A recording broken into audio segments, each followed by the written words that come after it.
ઓમ નમો ભગવતે વાસુદેવાય।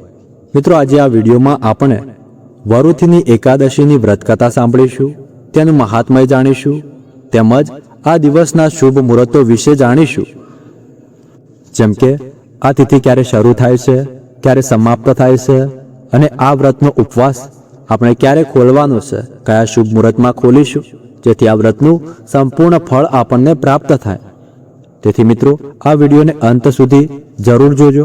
આ વિડીયો ગમે તો એક લાઈક કરી લેજો અને કોમેન્ટમાં જય શ્રી કૃષ્ણ લખવાનું ભૂલતા નહીં। મિત્રો, વૈશાખ માસના પવિત્ર સમયમાં આવતી એક વિશેષ એકાદશીનું નામ છે વરુથીની એકાદશી, અને આપ સૌને આ પવિત્ર મંગલમય વરુથીની એકાદશીની હાર્દિક શુભકામનાઓ। ગ્રીષ્મ ઋતુમાં ચૈત્ર માસમાં આવતી આ વરુથીની એકાદશી મનુષ્યના સહસ્ત્ર જન્મોના પાપોને તત્ક્ષણ ભસ્મ કરી દેશે। આ એકાદશીનું પાલન કરવાથી મનુષ્ય પોતાની ભક્તિ અને આધ્યાત્મિક યાત્રામાં ઝડપથી આગળ વધી શકે છે। ભગવાન શ્રી કૃષ્ણને પ્રસન્ન કરીને તેમના પરમધામને પ્રાપ્ત કરી શકે છે।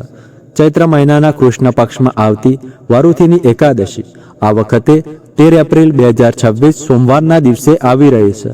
આ વખતે એકાદશી તિથિનો પ્રારંભ 12 એપ્રિલ 2026ના મધ્યરાત્રે 1:16 થશે અને આ એકાદશી તિથિ સમાપ્ત થશે 13 એપ્રિલ 2026ના મધ્યરાત્રે 1:08।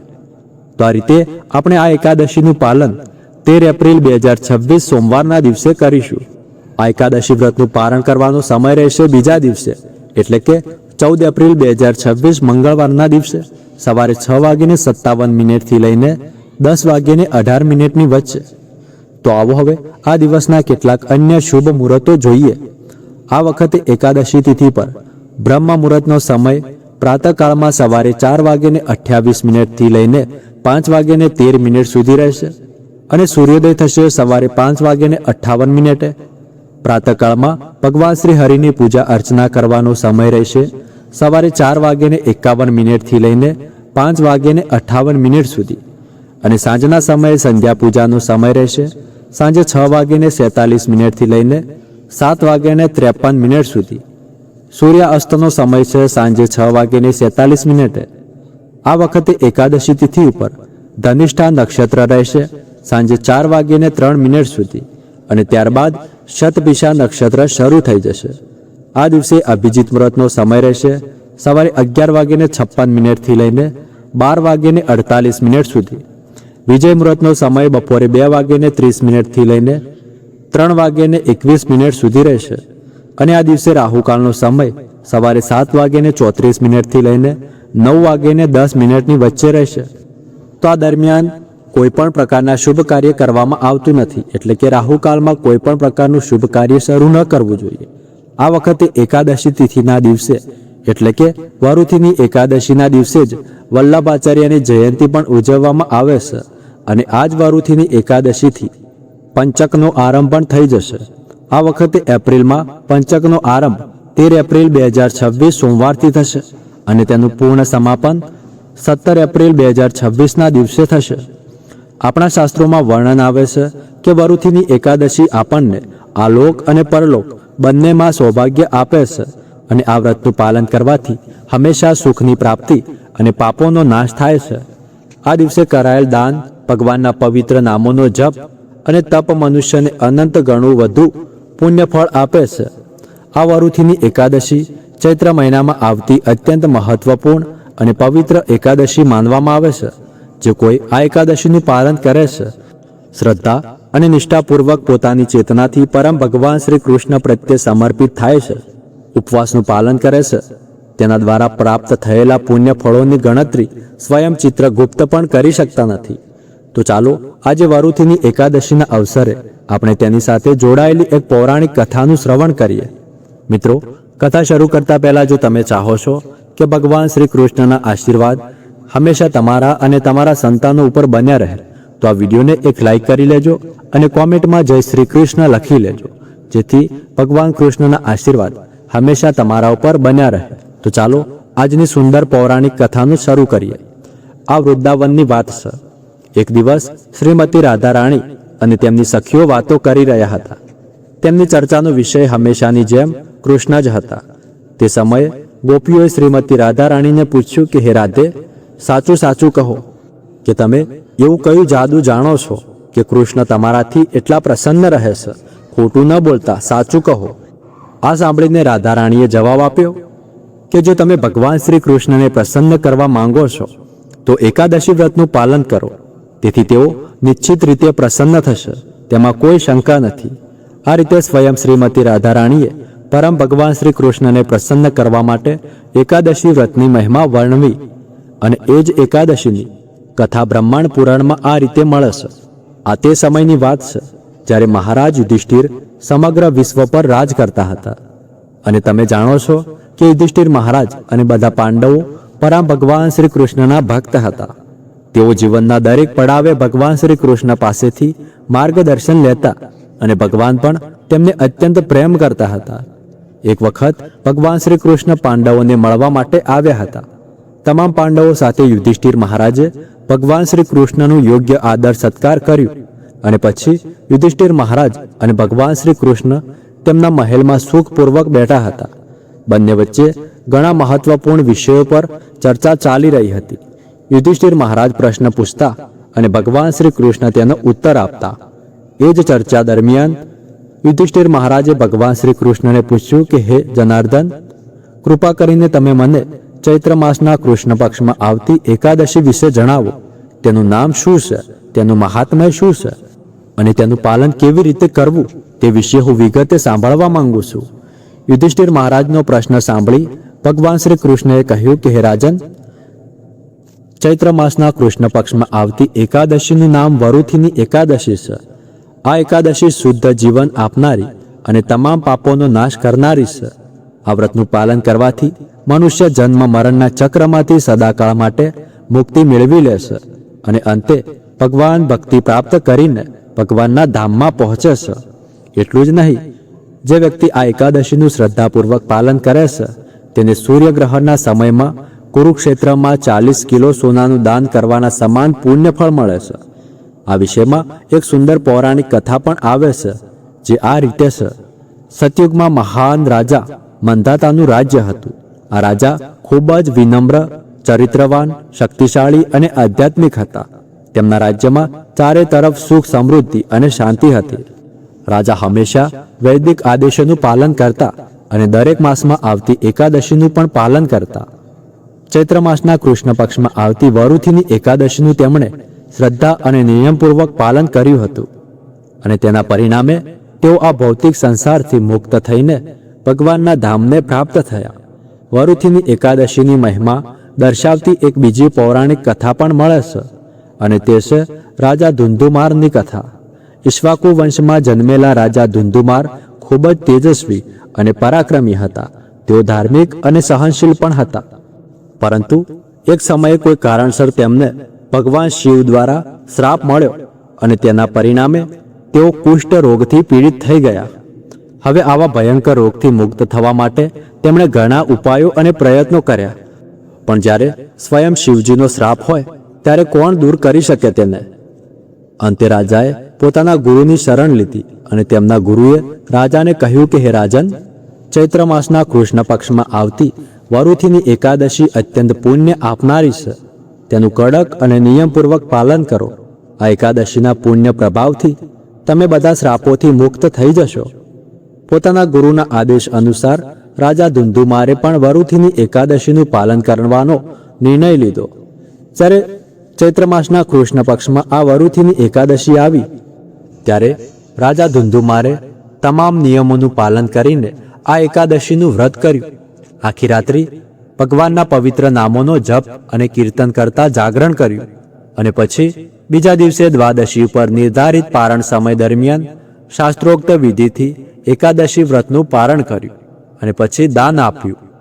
જેમ જ રાજાએ આ એકાદશીનું સમાપન કર્યું, એક જ ક્ષણે રાજા ભગવાન શિવના શ્રાપમાંથી મુક્ત થઈ ગયા. તેમને પોતાનું પહેલાનું તેજસ્વી શરીર ફરી પ્રાપ્ત થયું, અને જીવનના અંતે તેમણે આધ્યાત્મિક ગતવ્ય પ્રાપ્ત કર્યું.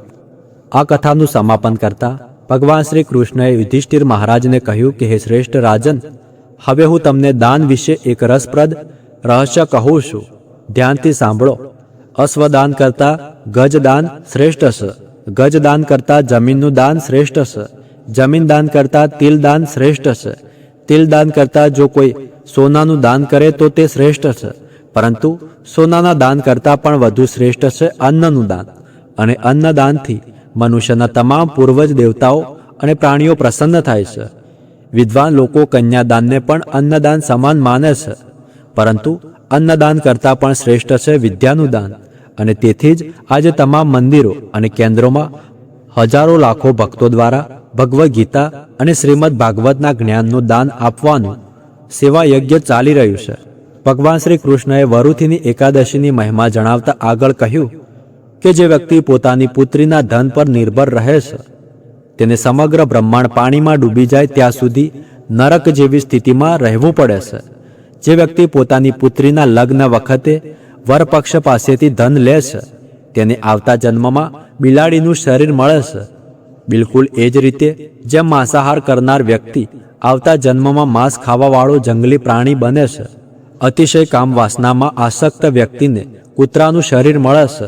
જે વ્યક્તિ પોતાના શરીરના અંગોનું પ્રદર્શન કરે છે અને ઓછા કપડાં દ્વારા પોતાના શરીરને ઢાંકે છે તેને આવતા જન્મમાં વૃક્ષનું શરીર પ્રાપ્ત થાય છે. પરંતુ તેના વિરુદ્ધ જે વ્યક્તિ પોતાની કન્યાને આભૂષણોથી સજાવીને લગ્ન સમયે પોતાની કન્યાનું દાન કરે છે તેને જે ફળ મળે છે તેનું વર્ણન સ્વર્ગમાં ચિત્રગુપ્તજી પણ કરી શકતા નથી. અને એ જ ફળ તેને મળે છે જે વ્યક્તિ શ્રદ્ધા અને નિયમપૂર્વક વરુથીની એકાદશીનું પાલન કરે છે. તો આ રીતે વરુથીની એકાદશી વ્રતનું પાલન કન્યાદાન સમાન કહેવાયું છે. આવો હવે આજ વરુથીની એકાદશીના શુભ પ્રસંગ પર આપણે શ્રીમદ ભાગવતમાંથી એક વધુ સુંદર કથા સાંભળીએ. આ કથા છે એક મહાન ભક્તની, જેમનું નામ હતું ગજેન્દ્ર. તેઓ હાથીઓના રાજા હતા.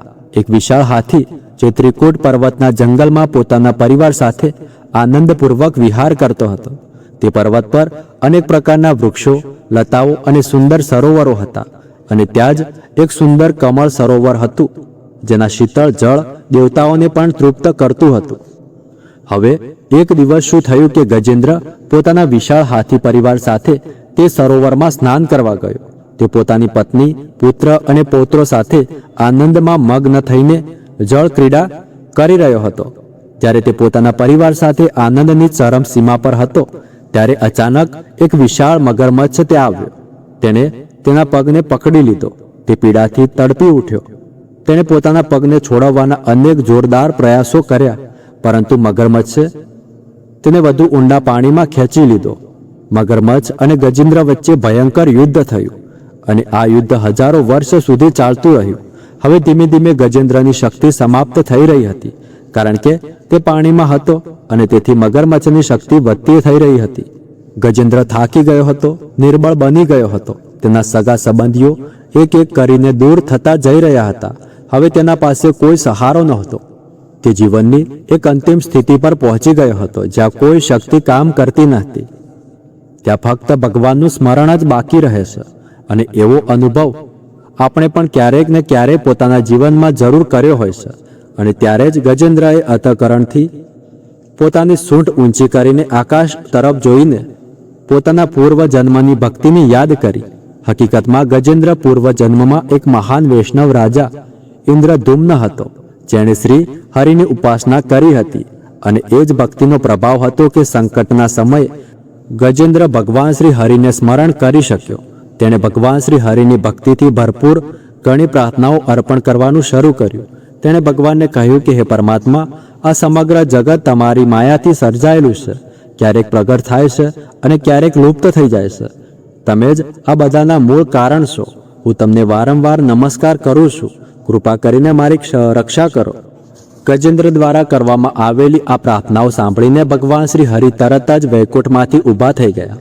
ગજેન્દ્રની પુકાર ભગવાનના હૃદય સુધી પહોંચી ગઈ હતી અને તે જ ક્ષણે ભગવાન ગરુડ પર બેસીને પોતાના શંખ અને ચક્ર સાથે ત્યાં પ્રગટ થયા. ઘણા સ્થળોએ એવું પણ કહેવામાં આવે છે કે ભગવાન શ્રી હરિએ ગરુડને કહ્યું કે તું બહુ ધીમે જઈ રહ્યો છે, મને ખૂબ જ ઝડપથી જવું છે. અને તેથી ભગવાન શ્રી વિષ્ણુ ગરુડને છોડીને પોતે જ પહોંચી ગયા હતા. તેમના આગમનથી સમગ્ર દિશાઓ પ્રકાશિત થઈ ગઈ હતી. બધા દેવતાઓએ મસ્તક નમાવીને તેમની પ્રાર્થના કરવાનું શરૂ કર્યું. પુષ્પવર્ષા થવા લાગી અને એ જ ક્ષણે ભગવાન શ્રી હરિએ પોતાના સુદર્શન ચક્ર દ્વારા તે મગરનો વધ કરી દીધો. ગજેન્દ્રની પીડા સમાપ્ત થઈ ગઈ. તેણે પોતાની સૂંઢમાં એક કમળનું ફૂલ લીધું અને તે ભગવાનને અર્પણ કર્યું. આ જોઈને ભગવાને તેને દિવ્ય સ્વરૂપ આપ્યું અને તેને પોતાના સાથે વૈકુંઠ ધામ લઈ ગયા. ગજેન્દ્ર મુક્ત થઈ ગયો, ફક્ત એટલા માટે નહીં કે તે હાથી હતો અથવા પૂર્વ જન્મમાં રાજા હતો, પરંતુ એટલા માટે કારણ કે તેણે સંપૂર્ણ શરણાગતિ સાથે ભગવાનને પુકાર્યા હતા. અને આ કથા આપણને એ જ શીખવે છે કે જીવનમાં સંકટ કેટલું પણ મોટું કેમ ન હોય, જ્યારે નિસ્વાર્થ ભાવથી ભગવાનને પુકારવામાં આવે છે ત્યારે તેઓ પોતાના ભક્તની રક્ષા કરવા માટે જરૂર પ્રગટ થાય છે. ફક્ત જરૂર છે તો શ્રદ્ધાની અને શરણાગતિની. અને આ જ હતી આ વરુથીની એકાદશીના પ્રસંગ પર અનેક સુંદર પૌરાણિક કથાઓ. અમને આશા છે કે આ કથાઓ સાંભળીને તમે ધન્યતા અનુભવી હશે. આજે તમારી વરુથીની એકાદશી વ્રત પાલનની ભાવનામાં શ્રી કૃષ્ણનું આગમન કરવાનો સારો અવસર એમને મળ્યો. તેથી અમે તમારા અને પરમ ભગવાન શ્રી હરિના આભારી છીએ. આ કથાઓ દ્વારા અમારો પ્રયત્ન રહે છે કે આપણે આપણા વૈદિક પુરાણોની પ્રાચીન કથાઓને યથાર્થ રૂપમાં સૌ સુધી પહોંચાડી શકીએ, કારણ કે આપણો સાચો વૈદિક જ્ઞાનનો ખજાનો હજુ સુધી અંશ રૂપે જ રહ્યો છે, જેને ઘણા લોકો જાણતા નથી અને તેની મહિમાથી વંચિત છે. તો ચાલો આજે આ વરુથીની એકાદશીના પવિત્ર અવસર પર આપણે પરમ ભગવાન શ્રી કૃષ્ણની સંપૂર્ણ શરણાગતિ સ્વીકારીએ, તેમનું આપેલું માનવ જીવન માટે કૃતજ્ઞતા વ્યક્ત કરીએ અને આ સુવર્ણ અવસરનો લાભ લઈ વધુમાં વધુ હરિભજન કીર્તન અને તેમના પવિત્ર નામનો જપ કરવાનો પ્રયાસ કરીએ.